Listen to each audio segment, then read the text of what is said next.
All right, everyone. So a very warm welcome to this session from Lab to Market, Successful Technology Transfer Journeys. My name is Stephanie Weber. I'm a communications manager with the European IP Help Desk, and I'm happy to be your moderator for this 1 hour session and then the adjoining Q&A part. Just briefly before we start diving into the content, just a few practical comments. So we will be recording the session, we will be recording the presentation, but also the Q&A at the end, so just for your information. Speaking of the Q&A, if you have any questions, feel free to put them into the chat window.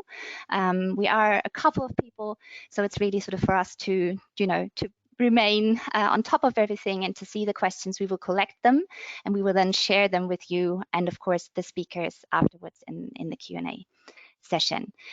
Also, that's a question that we often get as the first question during those Q&A sessions. Will we receive the slides? Yes, you will.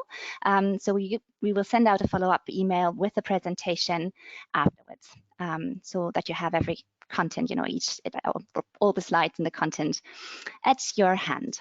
Okay. So I think we're going to start just very briefly. This is what we're planning to do today.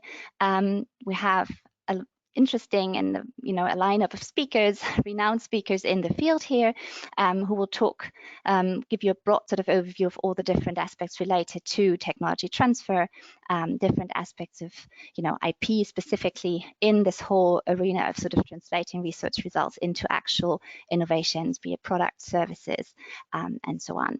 But before we really sort of start with the first talk, I'd like to briefly sort of give you a recap of why we're meeting here today. So this is the kickoff meeting of a training series, which is based on the new EPO technology transfer case study series, which was put together in order to raise awareness of the importance of IP in this whole sort of technology transfer processes. So how do patents in particular facilitate tech transfer? How do patents support business success? And to really sort of showcase the diversity of possible tech transfer scenarios. And to do that, we've sort of put together really an interesting bunch of different cases to sort of really spotlight and shed light on different aspects of the technology life cycle, and give you different perspectives and very hands-on experience, takeaways and learnings. So to really sort of get, for you to get an overview of good practices in IP strategy and IP management, always keeping in mind that there is no one-fits-all solution, but that you have to sort of really look at that on a case-by-case basis. So as just mentioned, it's really sort of a broad variety of different cases. We span different industries. We span, of course, different SMEs and very interesting and different and varying models, and how they've actually sort of gone about technology transfer, what have been key decisions and takeaways along their specific technology transfer journey. So here you have an overview of all the 7, and we're very happy to be able to sort of kick off this event, which is sort of part of this collaboration between the European Intellectual Property Help Desk and the EPO. We've teamed up to bring those case studies to you, but also sort of now start with this training series. And I'll be talking about that later on and also give you an overview of the individual sessions for each case that we have already planned. And so with that, and without further ado, I'm very happy to pass the floor to Jan Meunier, and he'll be the first speaker talking to you about the impact of those innovation case studies. Welcome, Jan, and I'll make you the moderator, and then you're ready to go.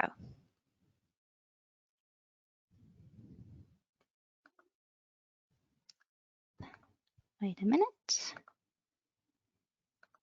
Now. Can you hear me? Yes. Yes, we can hear you loud and clear.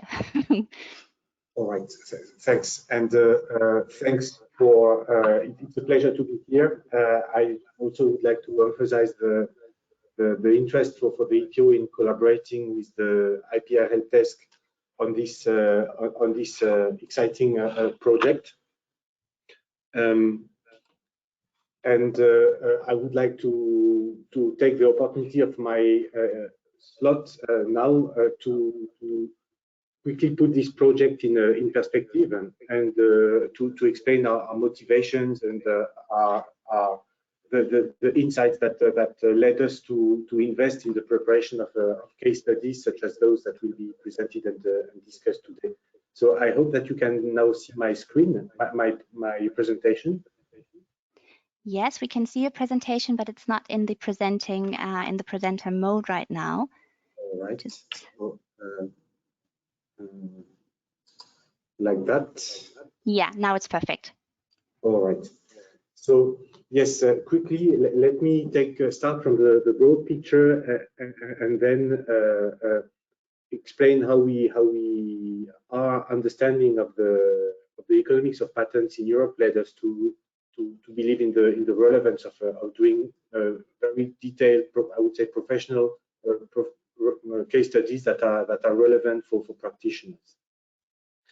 And for that, I think the best starting point is to remind you of the importance of IP rights for the European economy. And one way to do so is with the study that we regularly prepare with our colleagues at the EU EPO on the impact on IPR-intensive industries for the EU economy. By IPR-intensive industries, we mean here industries that make an above average use of IP rights in terms of number of IP rights per employee. And you can see the main results on these charts. The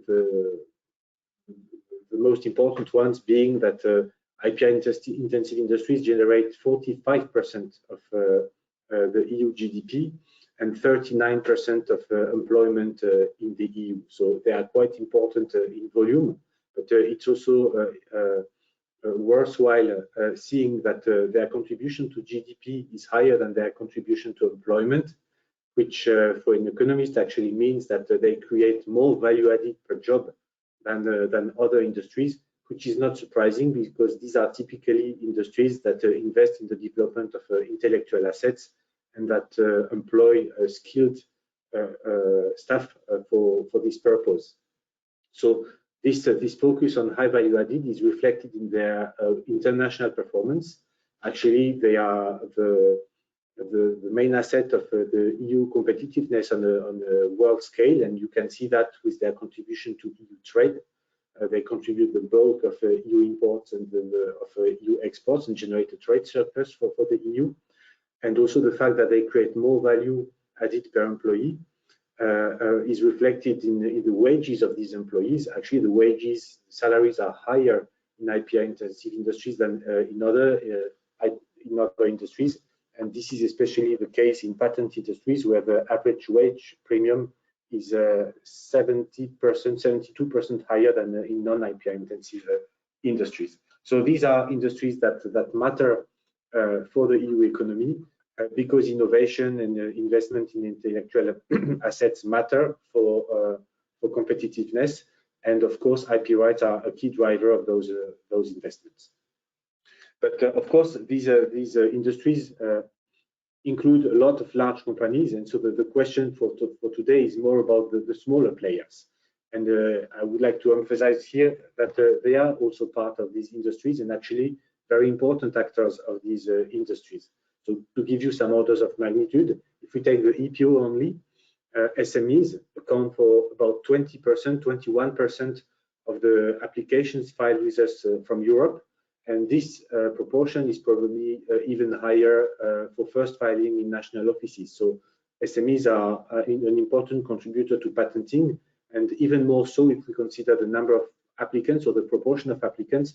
Of course, the proportion of SMEs among EPO applicants is higher than 21% because on average they file less patents than larger companies. So they are part of the picture, and importantly, they are also highly performant. So the strong performance of the economic performance of IPR-intensive in Europe is reflected in the performance of SMEs that use IP. And you can see that from another study that we prepared with EUIPO published last year. Actually, when we compute the revenue per employee of large firms and SMEs with or without patents, yes, we find that both categories have a revenue premium when they use IP and when they use patents. But this revenue premium is even higher in the case of SMEs. actually SMEs with patents have a 50% higher revenue per employee than SMEs without patents. So they are highly performant small businesses, and as such, they deserve strong attention from investors and policymakers alike. So, of course, a question might be, well, these SMEs that file patents, they file patents because they are rich. They do not become rich or successful because they file patents. So there is a question of causality, of the direction of causality, which is a valid one. And one way to answer it is to look at the growth of these SMEs. And in another study with EPO, we checked whether SMEs have IP rights. In that instance, on the chart, have patents. And then we checked their growth afterwards. And what we see is that after filing a patent, SMEs actually are more likely to grow, and even to grow very, very fast in some cases. And this is reflected here. So an SME that has filed a patent in any office in Europe is 22% more likely to grow in the 3 subsequent years than an SME without a patent. And this advantage is even stronger in the case of SMEs that have been filing European patents, plus 34%. So that's very interesting. That's quite solid evidence of the link between the use of patents and economic success.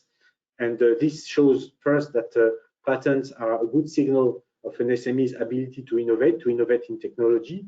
And the difference between any patent and European patents also shows that the filing of a European patent is a good signal of that the SME is prepared to grow beyond its national market in the European market, which is of course why they will file for European patent, for pan-European patent protection.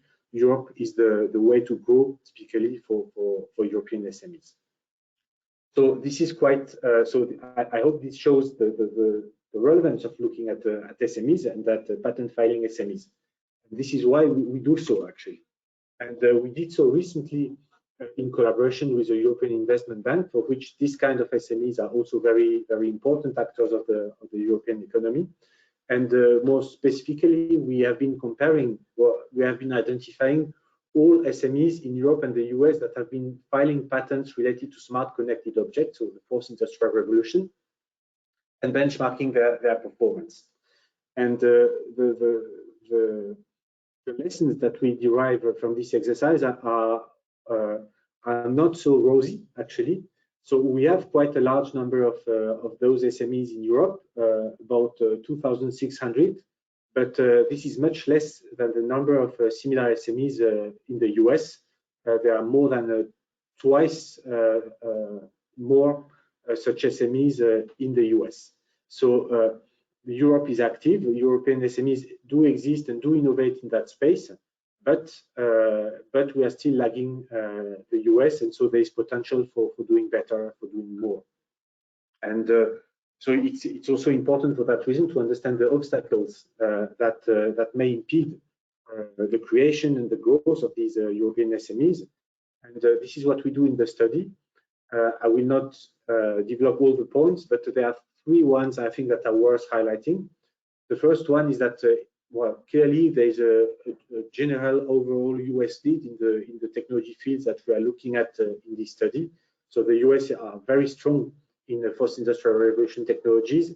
They are leaders on the global scale, and importantly, they have a number of very large and performant companies in that technology field, while the Europe has less such large companies, which also can create opportunities for smaller businesses that work with them. So there's an ecosystem limitation in that respect. But there are also limitations that are more general. The key one is the availability of resources, and especially the availability of finance for these entities. A clear result of our study is that SMEs that invest in IP, that invest in patented technology, invest more than other SMEs or than other startups, and they have strong financing needs. And in Europe, they still struggle a bit to meet those needs. And so there is clearly a need to finance them and to develop the ability of the policymakers as well as investors to direct resources, financial resources towards this kind of entities. Of course, there are other limitations, other type of resources that are needed, such as skilled staff or production capacity, but the main point is finance. And finally, another interesting difference with the US is that, as I said before, European innovative SMEs, they typically grow in the European market first, while the US ones typically grow in their domestic market first. And the fact is that the European market is still a bit more fragmented than the US one, which creates a barrier to the development, the growth, especially the fast growth of these SMEs. So that's an important and difficult topic, and we hope that the creation of the unitary patent will be a major step in that respect, because it will facilitate the protection of the inventions developed by and commercialized by these SMEs on a wider scale in Europe with less complexity. And this is a point that will be developed by Michael Fröhlich later today. But if we go back to the case studies and the other challenges to the growth of SMEs, I mentioned the lack of resources, and we also find in other studies that the way in which SMEs typically address this lack of resources is via partnership. Actually, half of their commercialization strategies involve partners. These partners can be universities, the lab, but they can also be partners for the distribution of the technology in other countries, or for the manufacturing of products based on these technologies. And interestingly, we see that SMEs in Europe are typically looking for such partners in other European countries. So they have partners in their country, but their priority is more to find partners in other European countries in order to grow in other markets. And this is why it is important to give them the means to set up such partnerships. And as you can see on the right-hand side of this chart, of this slide, patents are one of those means, and the critical one indeed. They are the means to organize transactions, collaborations based on technology. And this is illustrated here by looking at the motives of the SMEs for maintaining their patents. Of course, they file patents and maintain patents to prevent imitation, but a lot of their other motives are related to transactional purposes, such as enhancing their reputation, organizing contracts, licensing, financing with other stakeholders. And this requires skills. This requires a holistic approach to patents and IP. And this is why it is very important to share and promote the best practices in using patents for that purpose, which leads me to the SME case studies. So before giving you an overview of the case studies, let me just cite one example of these case studies, Aerogen. It's a company based in Ireland, initially an SME that has become a global leader in its market for aerosol drug delivery. So the growth of the company has been chiefly based on technology and thanks to a strong patent portfolio. And the case is very interesting because precisely that company has been very good in using its patent to establish collaborations, partnerships. So first, to gain recognition, patents were useful to approach prospective clients such as hospitals and convince them. It was also key to raise funding from venture capitalists. And critically, they have been used by Aerogen to establish strategic partnerships and scale up on the global level while remaining in SMEs. And partners in that case are companies like GE Healthcare or Philips Healthcare. And the strategy of Aerogen was to license its technology, its patents to these large companies and let these companies manufacture the technology and distribute it in their global markets. And this has proved highly successful, and it's a very nice example of the ability to leverage patents in order to reach out to fast to international markets while being a small player. And of course, this illustrates the importance of international protection of patents. But as Stephanie said, this is but one example. There are a diversity of good practices, and so it's the our purpose with a series of case studies was to reflect this diversity. And you have an illustration of this diversity here. We prepared some years ago a first set of case studies focused on SMEs across Europe in different sectors and different geographies. And more recently, last and this year, we extended the collection to university spin-outs, so really from the lab to market, again with a high diversity. So I will not elaborate on the cases themselves. I think my colleague Lia Rudik will tell much more. But I hope this puts the purpose of this project in the right perspective. Thank you for your attention. Thank you very much, Jan, for providing this very comprehensive overview and also sort of kind of setting the scene for the speakers that are now following. I'm now happy to give the floor to Mr. Jörg Scherer. He's the coordinator of the European IP Help Desk. And now that we have sort of the big picture, we will sort of look at some aspects of this whole sort of technology transfer life cycle in more detail. We've called this session Nuts and Bolts of Research Cooperation because we see that in all of the cases, despite their diversity, that cooperation and collaboration is key. Also in different sort of kind of constellations, be it between research organizations or be it between, of course, research and then private partnerships or research and enterprises. And Jörg Scherer will now sort of start and look at a particular aspect of this collaboration, namely IP management in the setting of collaborative research environments. And Jörg, the floor is yours. Looking forward to your slides.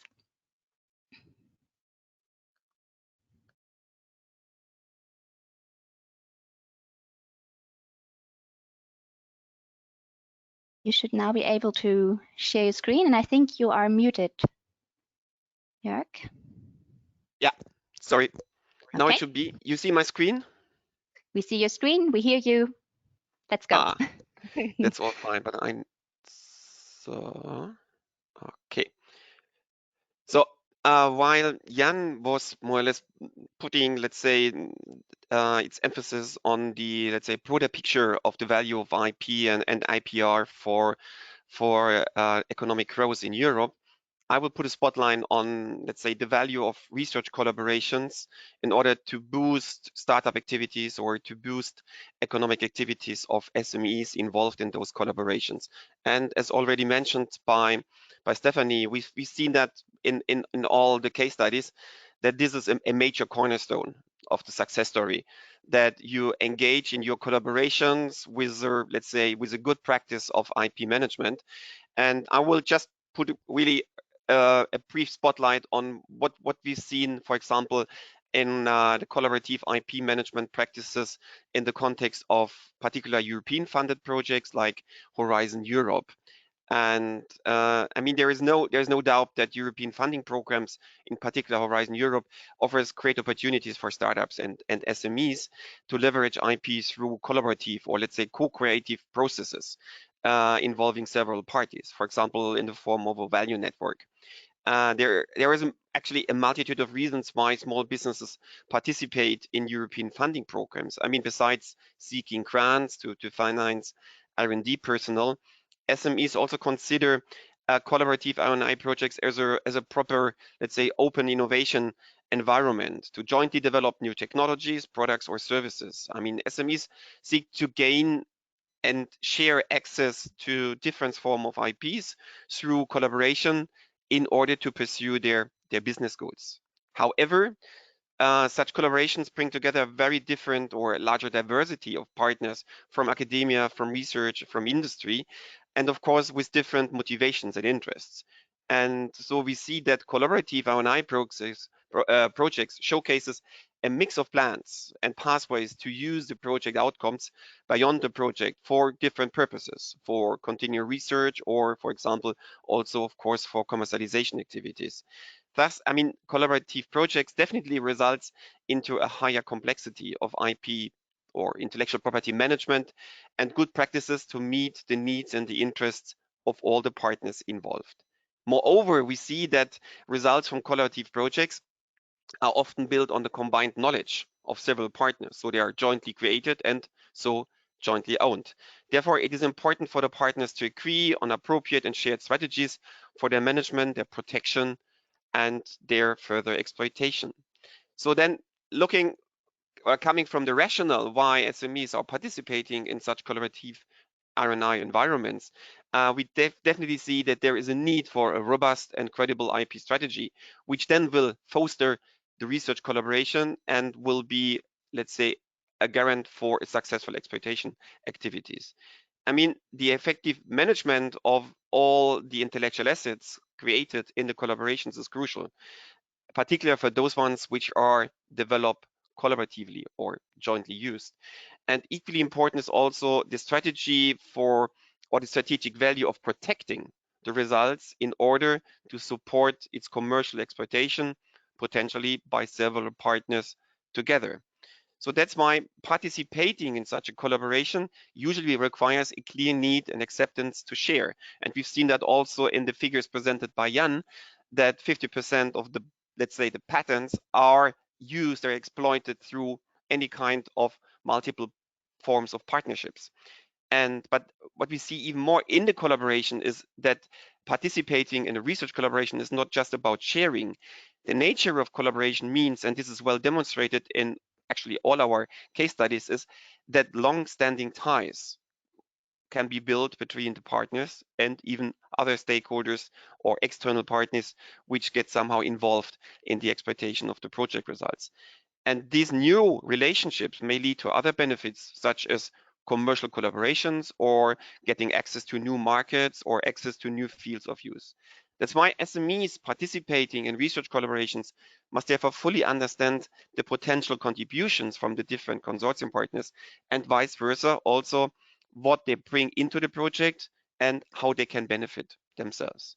So that leads definitely to the consequence that a proper IP strategy is essential to support the exploitation of the results by establishing a systematic approach, for example, to capture, to manage the intellectual assets for technology upscaling, for licensing, or of course, even to get access to financing, to talk to investors and so on.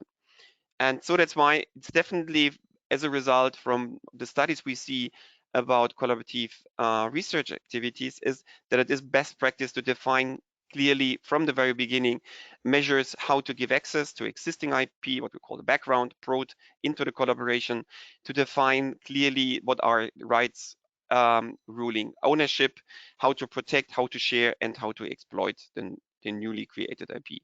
And last but not least, that will also lead to the fact that there are less IP disputes and you have a long-term, let's say, investment maximized out as an outcome of your research collaboration.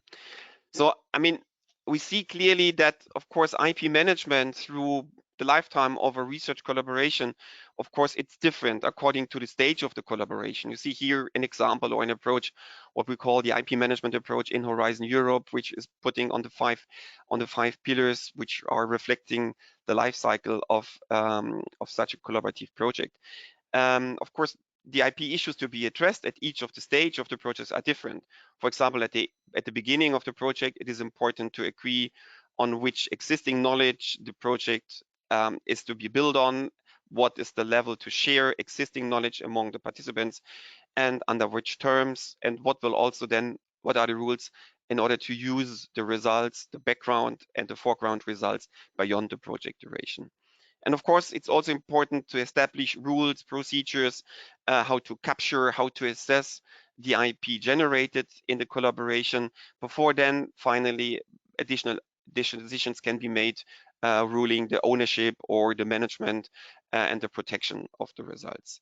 And then towards the end of the collaboration, of course, it's important to plan future exploitation pathways.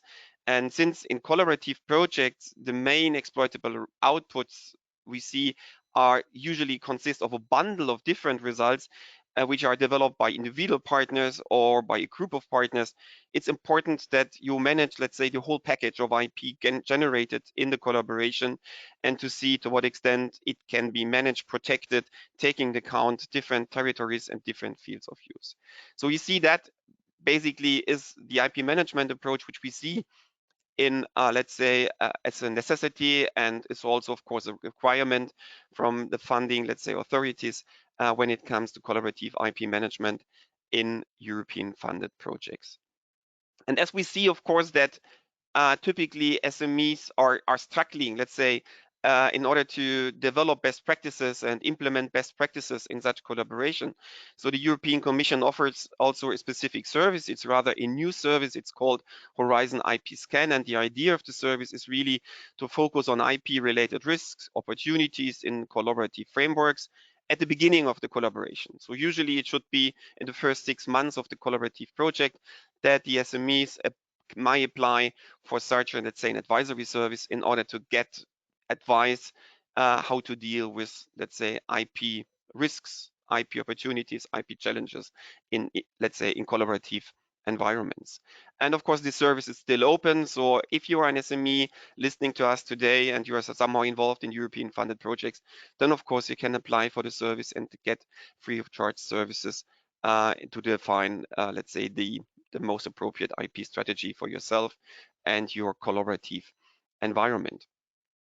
I mean, the idea basically is to increase overall IP awareness and to see what are the best means in order to leverage from the IP generated in the projects, but also how to, let's say, to protect and secure IP brought into the collaboration, because it's still, for many SMEs, it's still seen as a risk to engage in a multi-partner environment and to see what will happen with existing backgrounds. And of course, it's important to get some advice how to be on the safe side so that you do not have bad surprises at the end.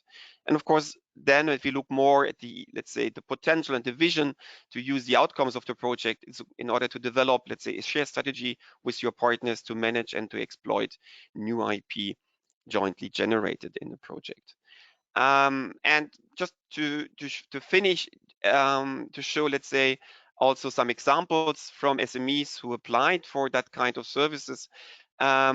So you see here, for example, clearly that there are 3 examples of SMEs. So far, I think the services have been acquired by 120 different SMEs. So it's still at the beginning, but nevertheless, there is a kind of critical mass, which shows us what are, let's say, the main needs and issues, IP issues of the SMEs in Europe, which are involved in such collaborations. For example, joint ownership situations are definitely always seen as a very critical issue. And then the SMEs ask, well, what are proper measures, ideas, methodologies to identify the relative contributions to joint IP generated? What are allocations of IP management? Of course, how do we manage then the process for IP protection? And of course, what might be, let's say, good practices for fair and reasonable sharing of costs and revenues related to joint IP. Then, of course, SMEs are looking to get a better understanding about the broader, let's say, level of opportunities to protect IP through different forms of protection. Of course, it's much about patents, but of course, any other kind of IP protection related to the fields of use, related to the territories.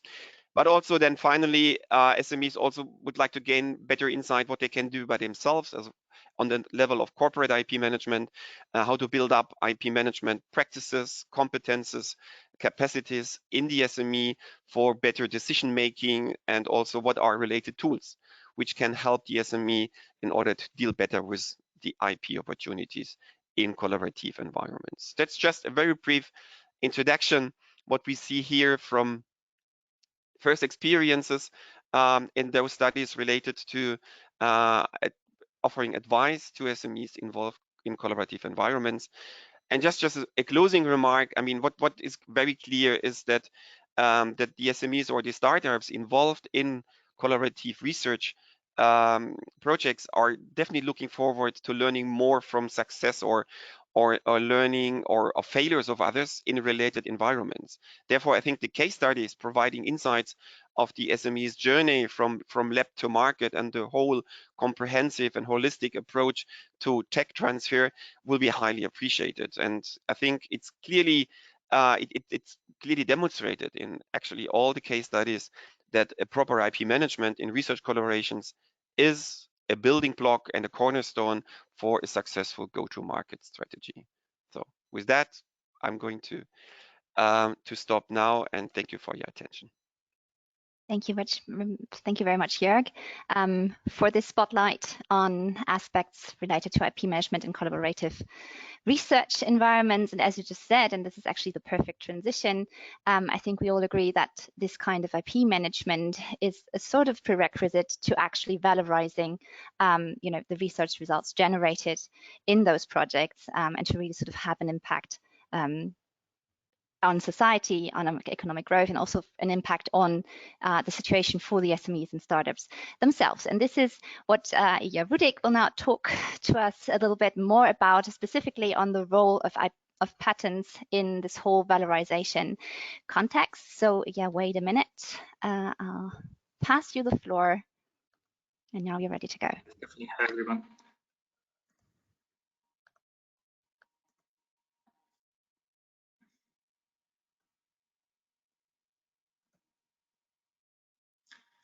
Can you see my screen, Stephanie? Yes, everything's perfectly fine.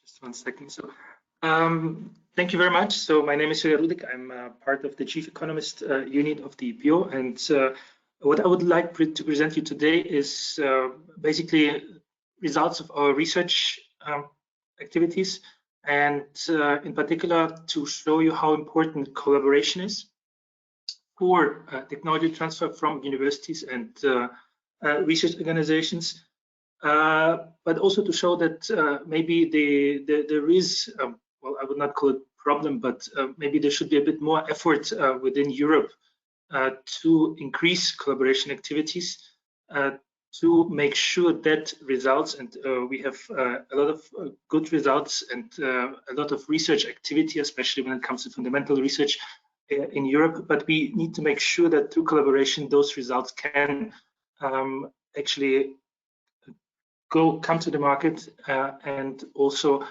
support industry.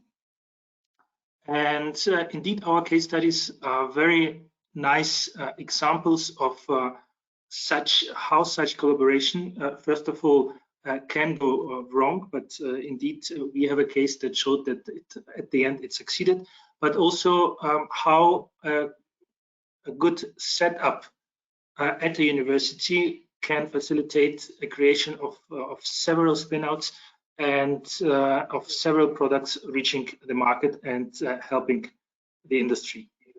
Sorry, Ilya, to interrupt, but we can't see your slides properly. I'm just maybe. I have to admit that I have an issue with PowerPoint. Just 1 second.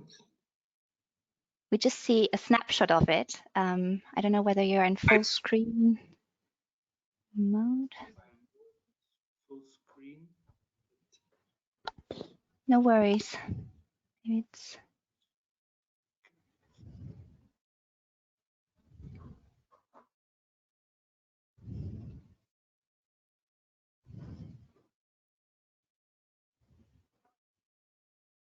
Let me stop sharing and share Yep, Otherwise, Stephanie, you could share the slides. yeah, I could. Shall we do it like that? Yes, could you please share the slides? Yeah, sure, no problem. Wait a minute. Just find the right spot. Wait. So. Oh, wait a second. Now it might be back. Yeah, to be honest, I haven't. So. Okay, Stephanie, now it's just working. share the screen. Yeah, excellent. Good. Is it working now? It's working. Yeah. So basically what we find in our studies, especially when we look at the technologies, is that indeed Europe belongs to the leading countries when it comes to fundamental research from universities and PROs. It's also reflected in their patenting activity. However, we also do see signs that other countries might be better able in transferring those technologies to the industry and to the market. And just to give you an example from our recent study on where we looked into technologies which are important for plastics recycling, we indeed identified that there are some technologies which are let's say closer to the application areas. So here the contribution is indeed made by companies, and there's not so much need for fundamental research, but there are also areas such as chemical, especially biological recycling, where we see a huge contribution by universities and PROs, showing that fundamental research is very important for those technologies to develop. And just to highlight this, that what you see here is the contribution by universities and public research organizations to patenting in these three particular plastics recycling technologies. So waste recovery, plastics to products. So here we have more mechanical engineering. So there's a relatively low contribution of university and PROs, while in chemical and biological, with almost 20%, the importance of fundamental research is relatively high. And what we also observed is when we look at who contributes or where do those universities and public research organizations come from, you see that actually it's Europe that is leading here, but 29% and at par with the US. However, if you look at the other 80%, so contribution by industry to the patenting activity, here the share of Europe is much, well, actually significantly lower. And indeed, Europe is the only major region that contributes more to the upstream research, so contribution by universities and PROs, than to all technologies. So the share of, let's say, the contribution by the industry is much lower. And to highlight, to even highlight it even more, if we look at the startups in those contributions, here the contribution by US startups is 4 times as high as the contribution by European startups. So this is another sign that there might indeed be a problem for European fundamental research to reach the market and to reach the industry. And what we argue is that one of the problems is actually because maybe there's not enough collaboration between universities, PROs, and the industry, or startups or spin-offs. So collaboration is the keyword here. And just to highlight the problem, we in our in a recent survey, we have asked technology transfer offices what they actually do with their patented inventions, so those for which they filed patent protection with the EPO. And the good thing is that there's indeed a large share, so with 36%, which was already exploited at the time when we asked them. But at the same time, we have 64% which were not exploited, or to put it differently, and I think this is even more important, is 2/3 of the not exploited one, there was planned exploitation, so there was a desire and efforts made to exploit it, but as of the timing when we asked them, it was not successful. One good thing that we found out through the survey is that, first of all, patents do indeed support collaboration. So as you can see here, when we asked them what was the motive behind patenting, well, they all said technology sale and licensing, which is clear, but at the same time, they said that it is important for cooperation with universities, with companies, and they also said that it's also important for spin-off creation, with whom most of the universities, of course, continue to cooperate after the company has been set up. So indeed, patents are important for cooperation. However, then the question arises, so what actually hinders and what are the main reasons for not exploiting them? So what explains the 64% of not exploited patented technology at universities and PROs? And the main reason is actually, well, most of it, as they reported, was still in the R&D phase. So it was still being developed and still prospecting. So we see that the reason is that it's still in the R&D phase, and it's also confirmed when we asked them, so what is the current stage of the technology? And almost 60% said, well, it's an R&D phase. But we also discovered a correlation that for most of the technologies, when we asked how were they developed, well, most of them, 76%, actually said, well, we developed them alone. And only in 11% of the cases, it was mentioned that it was developed together with a private company or other inventors, and in 13% with other universities, PROs. And indeed, those shares were more likely to be commercialized afterwards.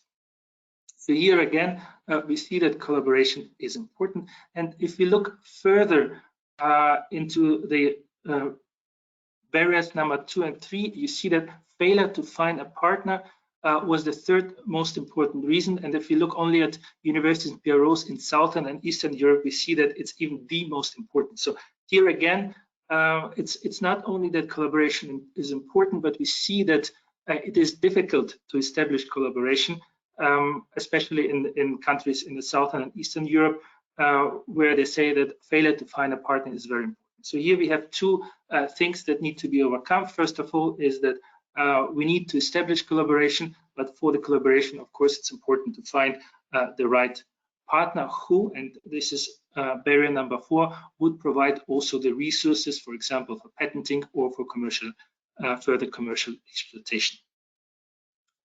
And just to give you examples from the case studies, and this is again the reason why we have those case studies, because we wanted to show the real cases behind those numbers, which of course provide a larger picture of the problem. But of course, it's also important to find a solution and things that work.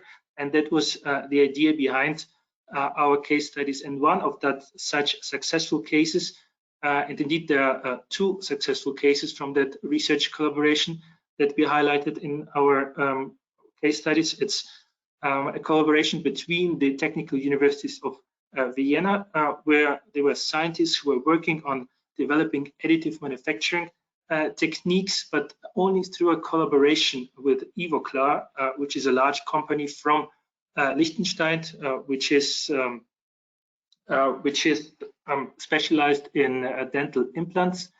That collaboration first led to a series of invention disclosure and patents, and later on to a series of university spin-offs.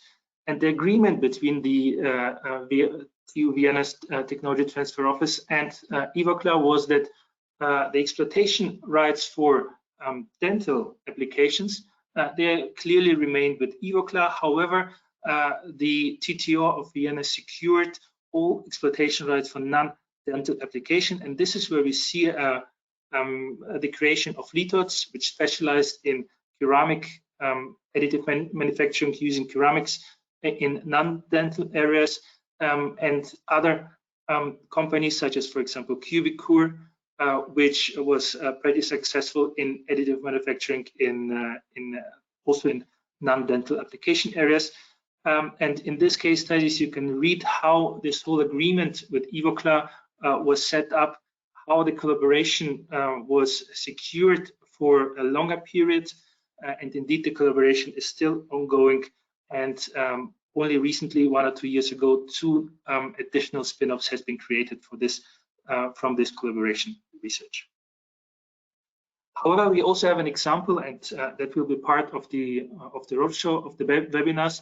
It's the company Demis Pharma, where you in the case study can see that because there was no collaboration in the beginning, it was very hard for the inventors, but also for the TTO to make sure that the technology can be commercialized on the market. Only recently they were able to secure a large commercial partner, so it is a larger pharmaceutical company that agreed to support the development of the product and also to market the product. But as you will read in the case study in the beginning, it was very, very difficult, and the inventors and the TTO failed to find a licensing partner. Then they tried to make it in a way themselves by creating a startup. But this startup struggled also for several years because they were not able to secure a collaboration partner to commercialize the invention. So I hope I raised your interest in the case study and also in the coming webinars. And now I give over back to Stephanie and Michael. Thank you very much. Thank you very much. Yeah, yes, indeed. Thanks a lot for sort of drawing our attention to specifically the role of patents in valorizing research. And having said that, Jan mentioned in the beginning, and as we all know, there's the unitary patent coming up. And now I'm very happy to welcome Michael Fröhlich to this round of speakers. He will give you some insights and an overview on how the unitary patent system may change the game for SMEs and universities. Welcome, Michael, and I will, as with the previous speakers, now make you the moderator of the session, and then you are ready to go. Thanks very much, Stephanie. Let me try to share my screen here. I hope you can hear and see me well. We can hear you and see you, and I'm sure we will also see your presentation in a minute.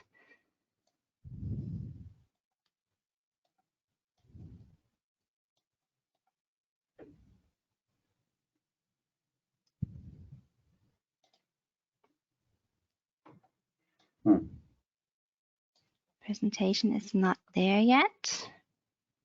Yeah. It started to share, but then it turned black. So it seems I have some technical issues here. Would it be possible that you could share the presentation on my behalf? Yes, sure. Of course. No problem. Okay. Thank you very much. No problem at all. Wait a minute.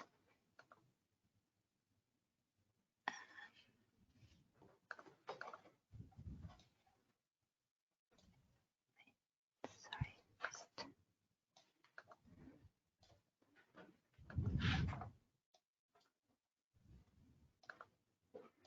Okay. So now you should be able to see the presentation, right? Okay. Okay, looks good. So I'm waiting for your instructions, Michael. Okay, So sounds good. Very good. You jumped already to first slide. That's perfect. So, ladies and gentlemen, it's really a great pleasure to be here. And during the next 20 minutes, I'll try to provide you with some key information on the unitary patent, which is eventually about to become a reality, and also to share some insights why it matters to small entities such as SMEs or universities. We're just really one step away from the most significant reform of the European patent system in nearly 50 years. Since the 70s, the European Patent Office has provided a single centralized process for granting patents in Europe. European patent applications are extensively searched and legally examined by the EPO to ensure that the resulting patents enjoy the best possible quality. After the centralized grant procedure, patent owners can then obtain protection in up to 44 countries. However, the granted European patent is not a unitary right, but rises only as a bundle of national patents. The European patent must be validated and maintained individually in each country in which it is to take effect. And this can be a cumbersome and also a quite expensive process, which may create obstacles for some to effective patent protection in Europe. Similarly, enforcement of a European patent is also to be done in front of the national courts, which causes a fragmented litigation system, and this obviously also results in high costs and complexity for users, and even sometimes in parallel litigation in different member states with the risk of diverging national decisions. The unitary patent system will eliminate these shortcomings for the participating EU member states. The unitary patent will offer uniform and broad territorial protection in a simplified manner, significantly reduce red tape, and bring down costs. The centralized pre-grant procedure of the European patent will be supplemented by a centralized post-grant procedure. So instead of validating the European patent in several states individually, patent holders can obtain a unitary patent by filing a single request with the EPO, who will act as a one-stop shop. Thus, the result will be less complexity, less administrative burden, reduced costs, and more legal certainty, and an easier access to patent protection, which will make Europe more attractive for innovation and investors, and finalize the creation of a fully fledged single European market for technology. So how will all this work? If you could move to the next slide, please.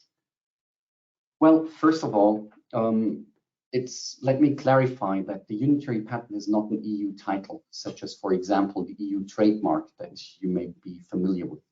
In fact, the unitary patent is a classical European patent which is granted by the EPO and to which, upon request by the patent holder, unitary effect will be given for the territory of the participating member states.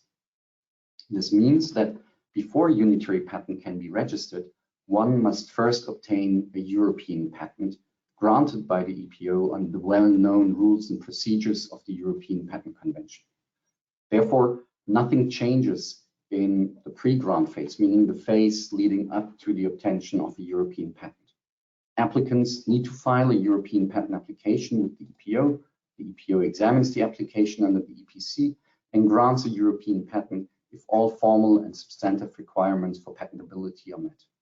After grant of the European patent, a separate post-grant procedure can then be initiated at the request of the patent owner to obtain a unitary patent.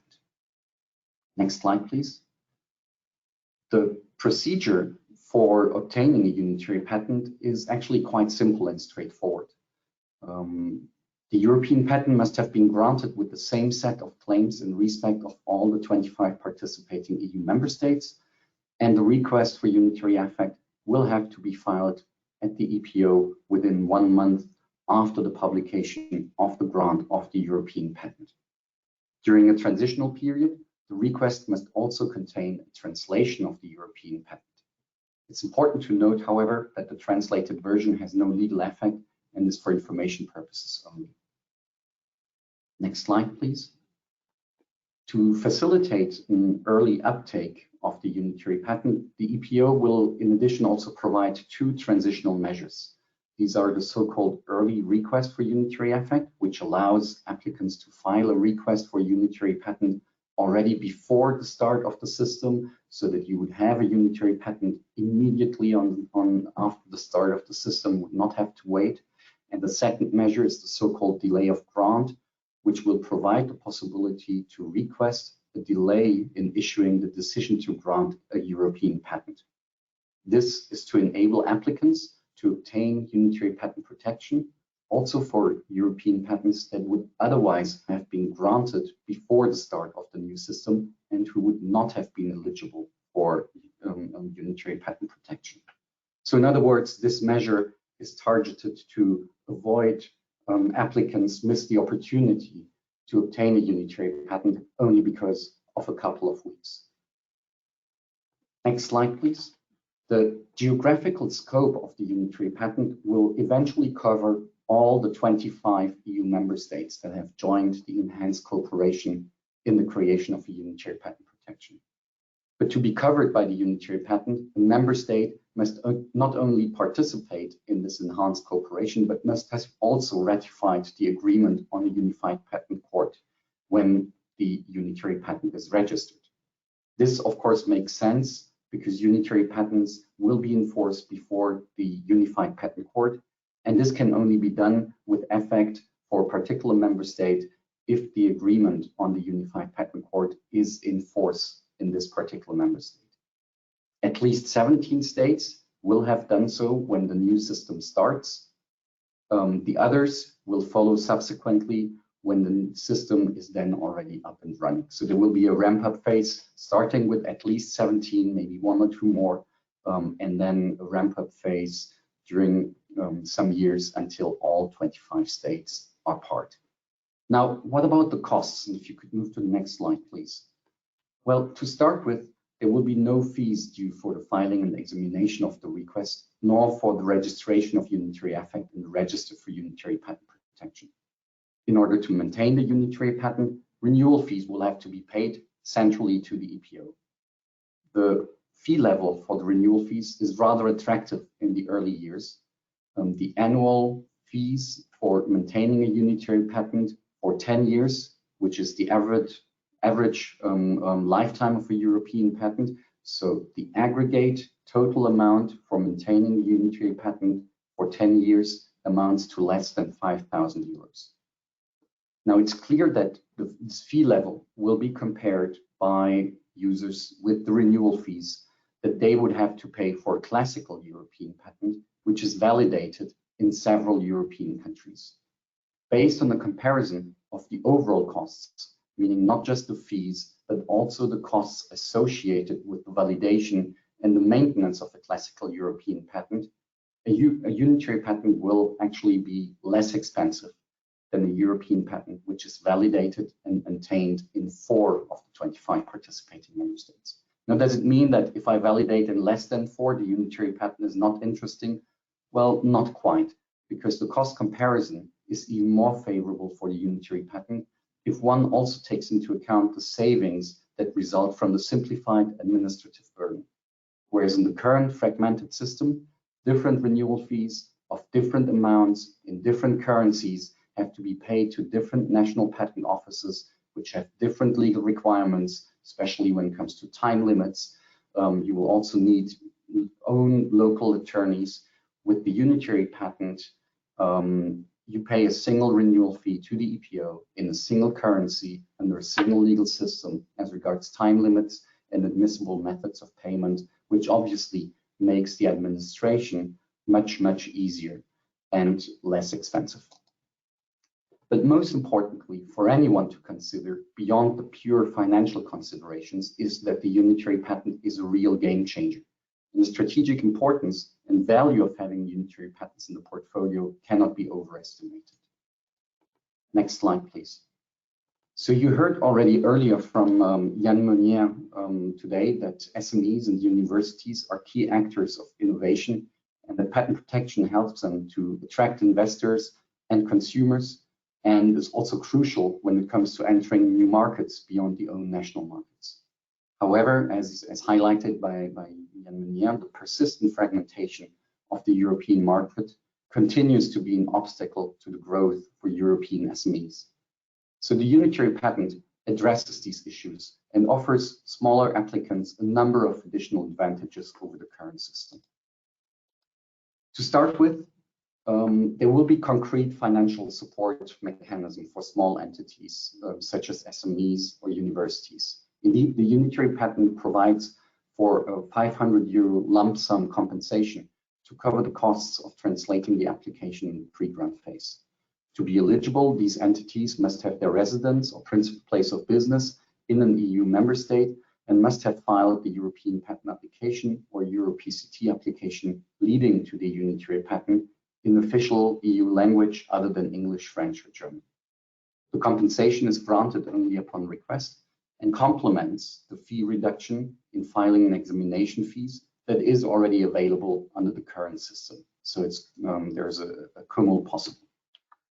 But perhaps even more important than the compensation scheme is the administrative simplification, the cost savings, and the greater legal certainty of the unitary patent that I've mentioned previously, and which have a real big impact to remove the obstacles from the current fragmentation.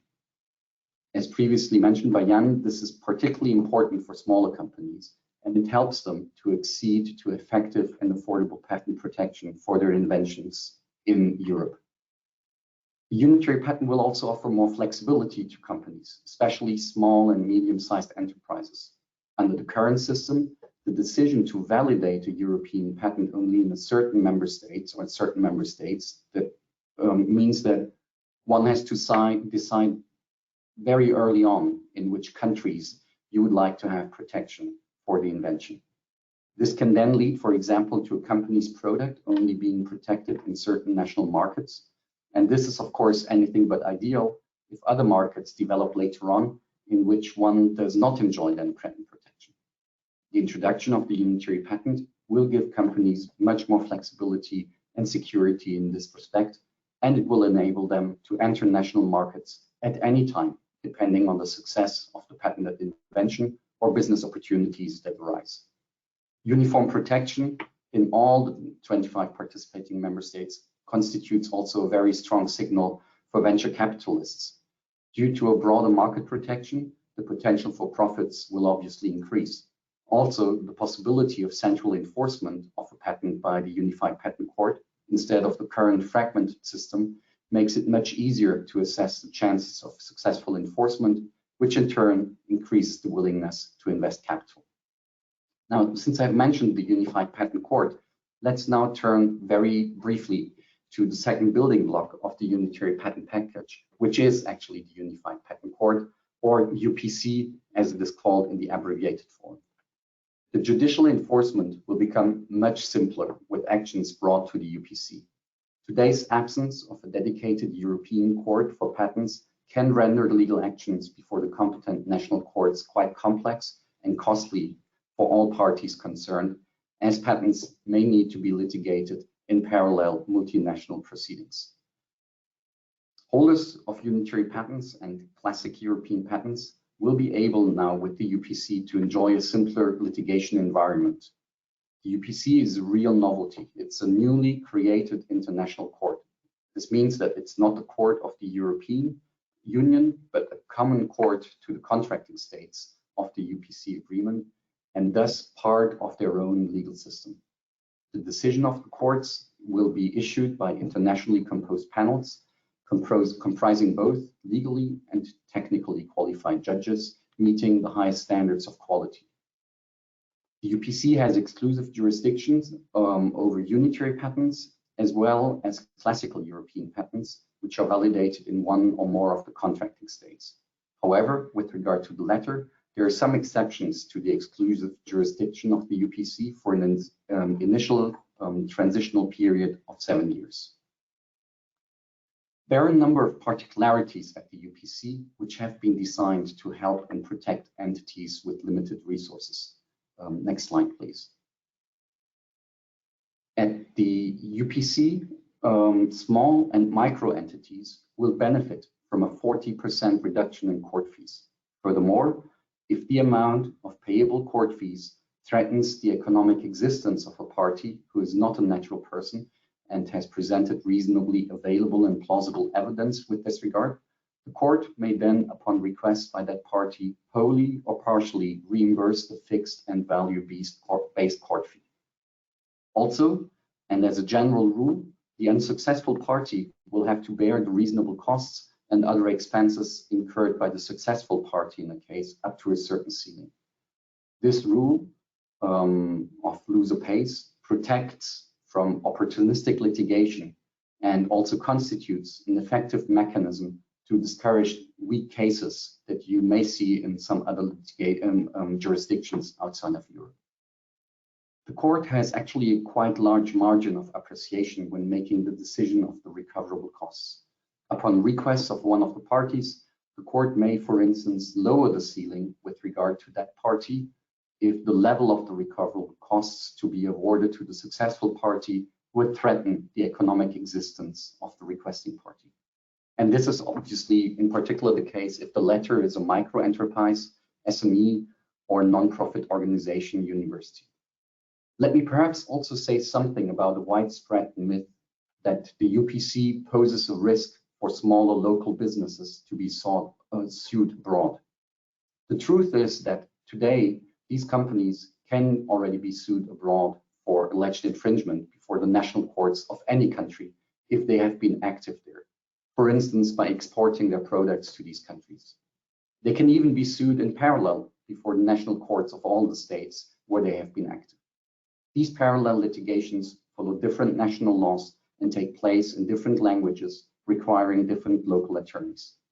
The UPC, therefore, actually improves the current situation since it avoids being sued in different courts of the member states. As concerns small local companies who are active only on their own home market, nothing will change. They can be sued only before the local or regional division of the UPC of their home country and only in their own language. There's, of course, much more to say about the UPC, but I'll stop here because I'm already running out of time and I still need to address the $1 million question, which is when will the new system start? Well, the start of the new system is currently expected towards the end of the year. Let me provide you with a couple more details. The two European regulations on which the unitary patent is based, they are actually already in force for the participating member states. But these regulations only apply from the date of the entry into force of the UPC agreement.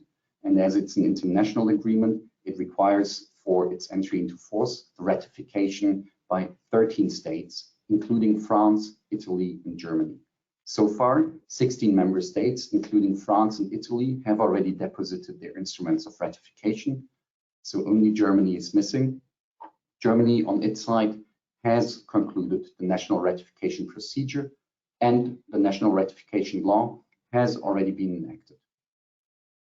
The deposit of the German ratification instrument will, however, not take place immediately, as it will start the countdown for the entry into operation of the whole unitary patent system, which will then enter into force on the first day of the 4th month after the deposit. Sorry. So this final step by Germany will only take place once there is certainty that all the remaining final preparatory work, which is currently being carried out during the so-called period of provisional application, is completed. This period of provisional application started at the beginning of this year, and with its entry into force, the UPC has now been established as an international organization.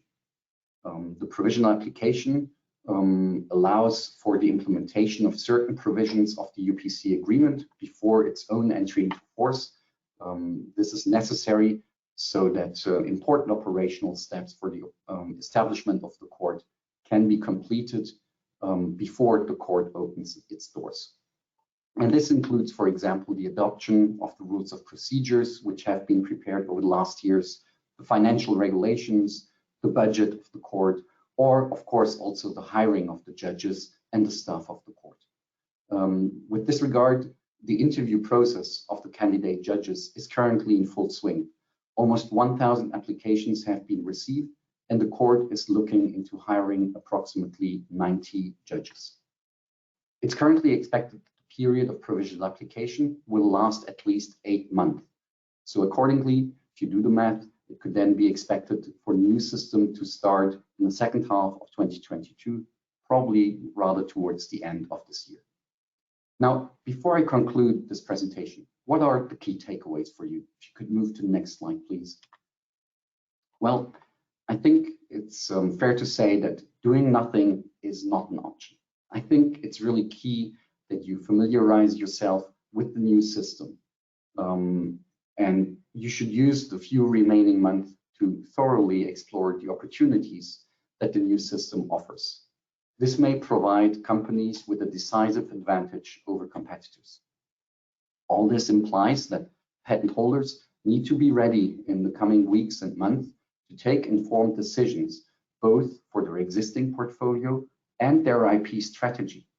And if a company doesn't have yet an IP strategy, well, this is now the moment to develop one, and to develop one which properly includes and considers the opportunities offered by the unitary patent.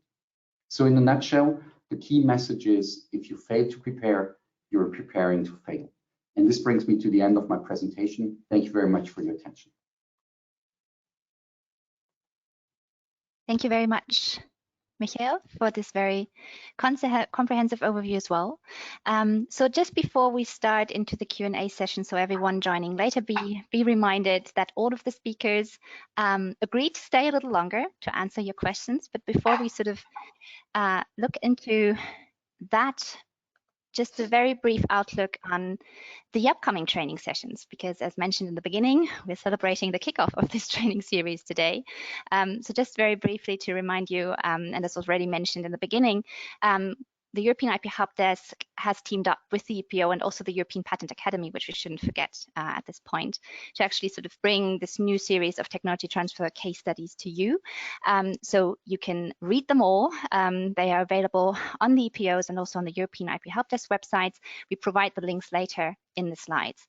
In addition to that, there's also a corresponding podcast series. So if you're interested to really sort of listening to the inventors themselves and to the experts involved in each case, I really recommend you listen in. This is an additional format for you to access, all that valuable information and all the takeaways and learnings.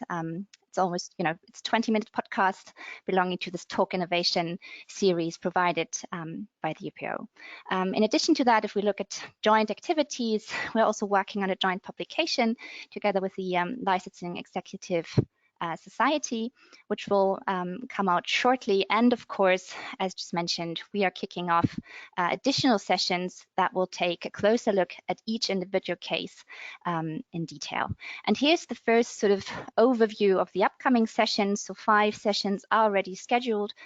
More sessions are still to come in the second half of this year.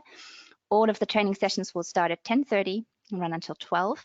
And it's really sort of the key objective of that is to talk to the experts we've been working with on those case studies, who will share first-hand insights, learnings, takeaways for a variety of different stakeholders, be it SMEs, universities, also IP professionals. And I think it's really sort of, we want this to be a very hands-on and sort of quick deep dive into the different case studies to then follow up and take a closer look at the case studies or listen to the podcast. So all of these sessions are already open for registration. You can register right now, and then you'll be part of that. I really can recommend it because we have all, the experts on board, and I'm sure it will be a live discussion and lots of takeaways for you and useful insights to take away with. I would also like to mention, if we're talking about collaboration and cooperation, that the European IP Help Desk also with the European Academy and the LES has sort of launched the High Growth Technology Business Community, the initiative. In the interest of time, I just won't go into detail of all the activities here, but please, you will find us on LinkedIn. It's a growing community, sort of led by the European Patent Academy or European Patent Office. And there's also 2 events coming up, which I would like to draw your attention to. There are these sort of so-called HTB forums. One's going to be on licensing at the beginning of June and one on open innovation. So I think all of these events also fit perfectly into this whole sort of sphere and thematic of open innovation, collaboration, what are considerations with regard to IP management, technology transfer, and so forth. And just, I won't sort of comment on that. You will receive the slides in the end, but just for those of you who have not been in touch with the European IP Help Desk, just a reminder of what we're doing. Again, I think we rather dedicate the remaining time now on the Q&As. And I think we already received a number of questions. So let's take those then. And of course, I mean, all of updates, all of our updates, you'll find them on the EPO website and also on the European IP Help Desk website. Okay.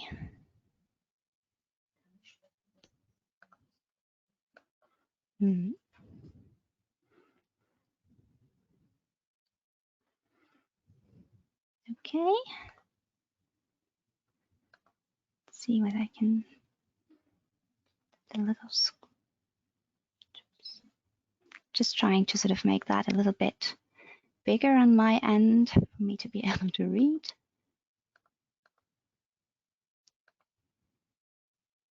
Okay, so there's the first question directed at Jan.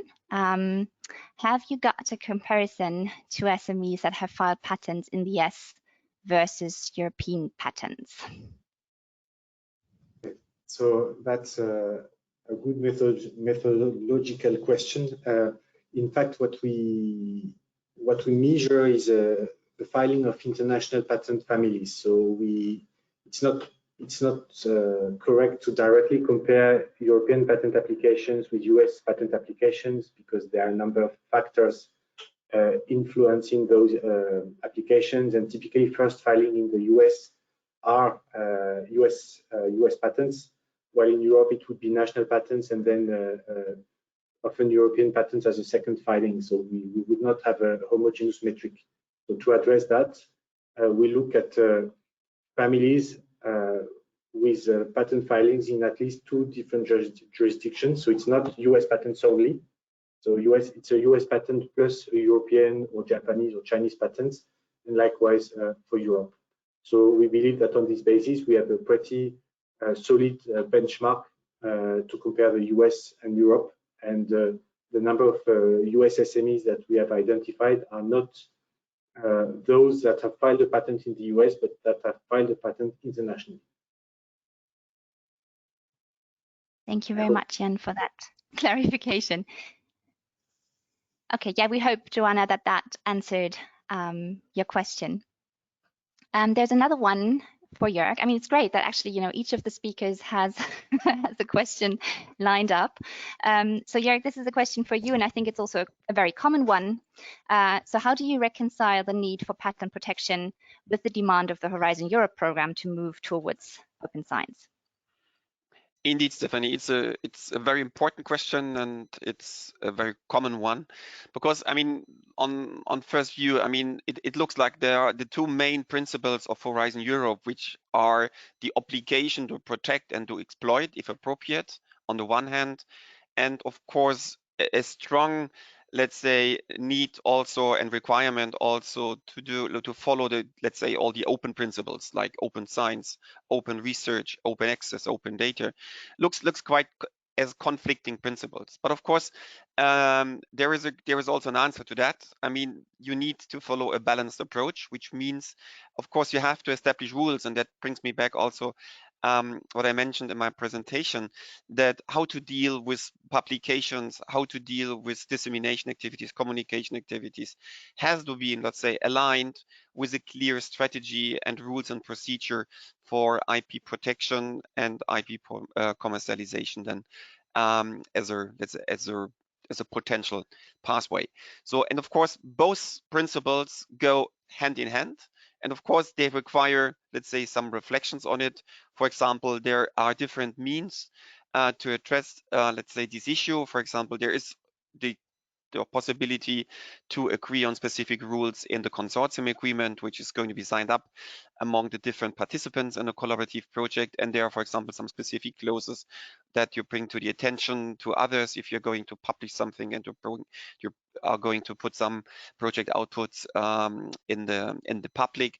And then, of course, there are some possibilities to agree, let's say, on decisions to be made for delays or, let's say, objections and so on.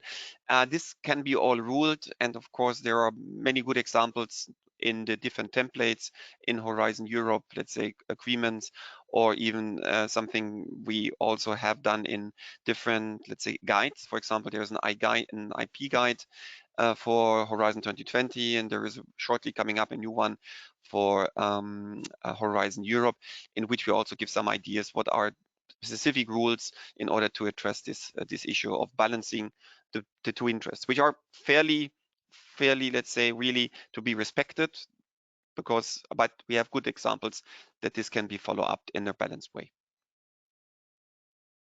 Thanks a lot. The next question is for Ilya. So do you see any differences concerning university research transfer to SMEs in Europe? I think there are at least difficulties in Germany, according to Dieter, who asked the question, in Germany due to different views as regards the value of patents.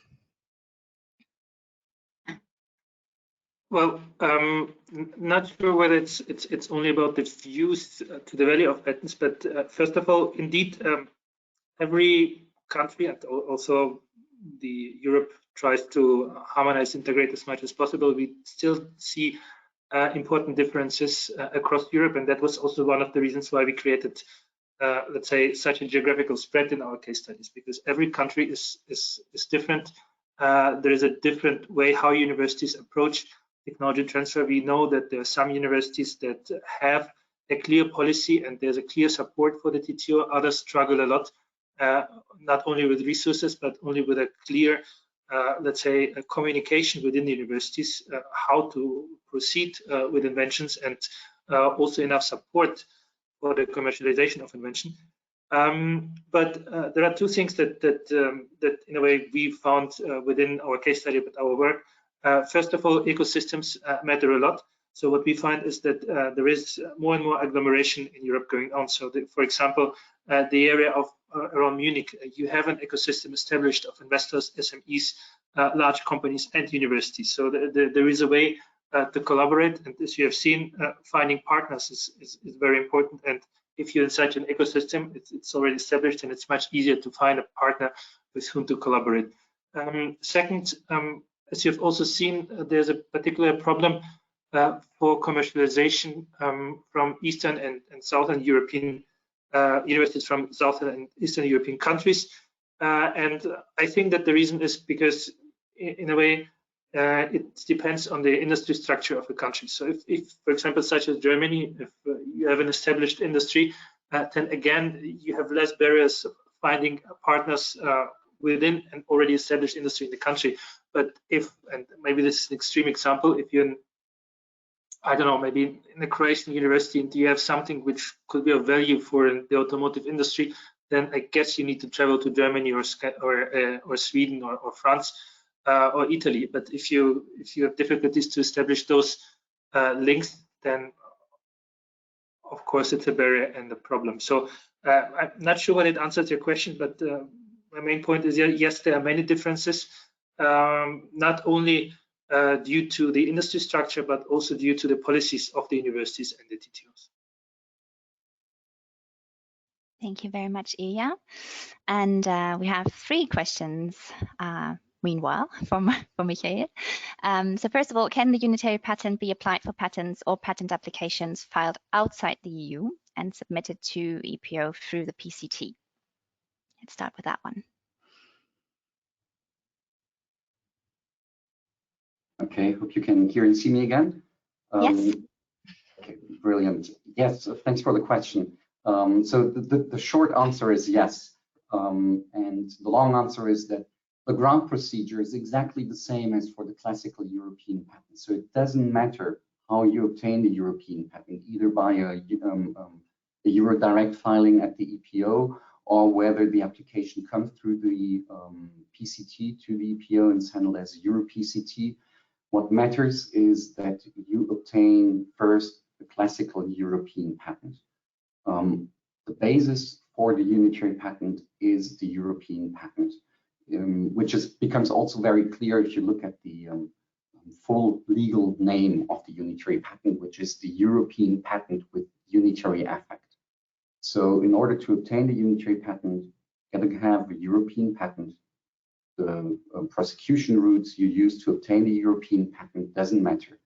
And on the basis of the European patent, the inventor can then decide within 1 month to request unitary effect for this patent by a simple administrative request. Thank you very much, very clear. Thilo wants to confirm whether opting out from the unitary patent is also possible after the sunrise period. Again, the short answer is yes. The longer answer is that the UPC agreement provides applicants and patent holders with the possibility to opt out from the exclusive jurisdiction of the UPC. The opt-out scheme is available for any European patent that is granted before the end of this 7-year transition period, which will start on the date of the entry into force of the UPC agreement, and also to any European patent application filed before the end of the 7-year transitional period. Unitary patents cannot be opted out from the exclusive jurisdiction of the UPC, so this relates only to European patents that one would not like to see under the jurisdiction of the UPC, possible before the end of the 7-year transition period, and for applications filed before the end of the 7-year transitional period. The opt-out can also be withdrawn at any time. However, patent holders need to be aware that the withdrawal is only possible unless or until an action has been brought against that patent before a national court. So if you have a patent and a competitor fears some infringement in one of the participating member states, that patent is currently opted out, that competitor may well file an action for a declaratory judgment in front of a national court, thereby preventing you from withdrawing your opt-out. So the decision on the opt-out is not an one to take lightly. Thanks a lot. And the last question: where will the UPC be located? Yes, so actually, the court, the structure of the court is twofold. It follows a decentralized approach for the court of first instance, which will be located in various participating member states, and there will be a centralized approach for the court of appeals. The decentralized structure of the court of first instance then has been deliberately chosen to ensure proximity to the users. The court of first instance will be split in a central division, a number of local divisions, and some few regional divisions. The seat of the central division will be in Paris. Local divisions will be seated in individual member states, and a large number of member states have already confirmed that they will host a seat or a local division. And finally, there will also be regional divisions who will be seated in certain member states who group together. So it's up to each of the participating member states to decide in which countries local and regional divisions will be set up. As mentioned, for the time being, not all the member states have decided whether they want to set up a local or regional division, but a large number have already done so, including France, Netherlands, Italy, Germany, who will actually even host 4 local divisions, Finland, and I'm sure I forgot many, Portugal as well, Slovenia, and there are many more. You can find some information on those countries who have already confirmed the setup of a local division on the website of the UPC. A regional division will be set up in Stockholm, grouping together the Baltic countries, Estonia, Lithuania, and Latvia, plus Sweden. So that you see there is really at the first instance level proximity to the users. As mentioned, second instance is then the Court of Appeals, centrally located in Luxembourg. Thank you very much. So currently we don't see any further questions coming in. Of course, as mentioned several times now, you will receive the slides, and there are further references to websites that you can visit. We provided our contact details, so in case there are any further questions coming up, please do not hesitate to contact us. And with that, I'm thanking all of you, the participants, for joining and for staying with us, but also, of course, our speakers today for taking the time, also for taking the time to stay a little longer and answer those questions. And yeah, as mentioned, I just can echo myself and encourage you to register for the upcoming training sessions dealing with the individual cases. I would also like to mention that apart from that, there's yet another training series particularly looking at IP management for funded beneficiaries, which is also a collaboration with the EPO. There's also a slide in the deck on that specific one. So yeah, lots of information, training for you to explore and dive into. So thank you once again for joining, and hope to see you soon. Thank you, everyone. Have a lovely day. Bye-bye. Thank you, Stephanie. Bye-bye to all. Bye. Bye. Bye-bye.